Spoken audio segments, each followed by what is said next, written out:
We're going to start with the NL East first. I've got the Atlanta Braves. It's not a real hard pick for me for this division here, but I do think the Phillies are really talented, and the Marlins and the Mets will probably not be able to compete with this division to win the division. I think that they're going to be fighting for a playoff spot, more the Marlins. I think the Mets not so much. But I will say, just to wrap this up, because I don't think there's a whole lot to talk about here, I do think that there's a division team, and then also two other teams will make the playoffs. And I believe those two teams are going to be the same as last year, the Phillies and the Marlins. No, yeah, I think the Bravos are definitely the clear-cut favorite to win it. I think the Mets are going to be a little bit better than last year. I know that's not saying much, but I think they're going to be above 500 this year.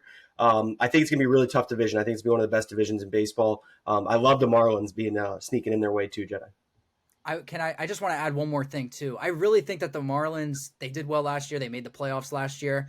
For some reason though, I just feel like the Tim Anderson signing and with Jazz Chisholm on that same team is going to hurt them. I think both of them are not team guys.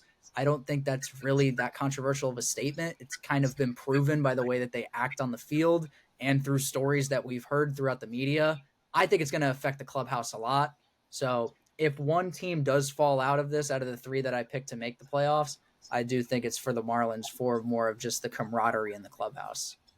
Yeah, I'm going to disagree with you there. Actually, I think if you can back it up on the field, the off the field stuff will kind of figure itself out. I've said it before. I think the Tim Anderson signing is really good for them, just because they didn't have a shortstop. And I do think he does provide some electricity in that lineup, in that stadium. And I do think it's a good fit baseball-wise for them. Can I see it being an issue in the clubhouse? Yeah, I can. But I think the on-the-field stuff is more important. And when you start looking at that lineup top to bottom, it's starting to fill out a little bit. Yeah, good team for sure. But I don't know. Tim Anderson, if he gets back to the form that he was 2 years ago, it's a different story. But if we're going to last year, Tim Anderson, where it was a buck or 250, not so sure. Yeah, the NL East champs is going to be the Atlanta Braves. I do think Spencer Strider does win the Cy Young, so obviously that's going to help. He was a 20-game winner last year. I think he's going to be a 20-game winner this year.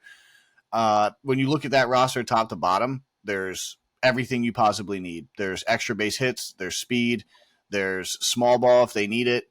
I do think the Phillies will be tight on their back, but I just feel when you get down to September, I think the Braves are more complete than the Phillies. I do think the Phillies get in, and I think they're a really dangerous club, but I think the Braves walk away with the NL East.